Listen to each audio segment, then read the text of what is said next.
Greetings and welcome to Pinball Help. Mike here. Today, as you can see, I am working on a Bally Williams Twilight Zone.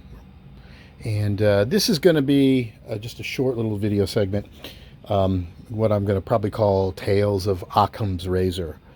For those of you who are not familiar, Occam's Razor is a kind of a precept, a general rule, kind of a guideline to follow, coined by a guy named William of Occam.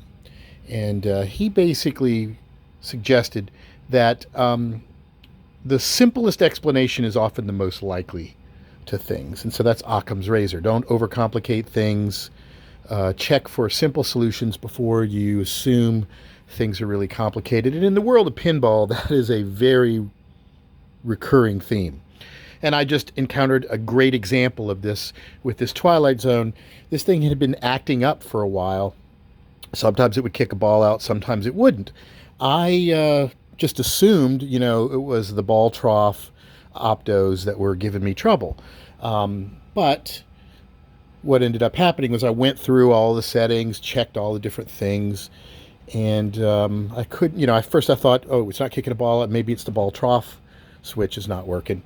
That worked. Maybe it's the solenoid that kicks the ball out. Nope, that wasn't it. So then it just occurred to me, let me find out, how many balls are actually in this machine, because this machine says, and it says right down here, install 6 balls, 5 steel and 1 ceramic. As you can see, look at the condition of this. This Twilight Zone is so gorgeous. This is basically a home use only. There's actually some pictures when I first got it up at pinballhelp.com. You should look at it. It's absolutely gorgeous. And then so this thing has never been operated. Anyway, so I started running through the different tests. This is one of those games where there's a million places a ball can hide. And sometimes, the game doesn't work because the ball is stuck somewhere, so somebody throws another ball into the machine and then it works. And then that ball comes loose and now you've got an extra ball. Well, pinball machines can often tell you when there's not enough balls, but it almost never tells you there's too many balls in the game. And sometimes if there's too many balls in the game, it just acts weird. It won't kick a ball out because it thinks, this or that. It's confused about stuff. In this case, this game had 7 balls in it instead of 6. And that was what was confusing it into thinking that, I don't know, it just wouldn't kick another ball out.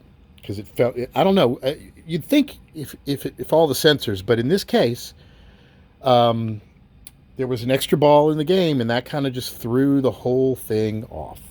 So remove the 1 ball, got it working again. So when in doubt, sometimes, and even, I thought I was the only one that worked on this. I don't know how an extra ball got into the game.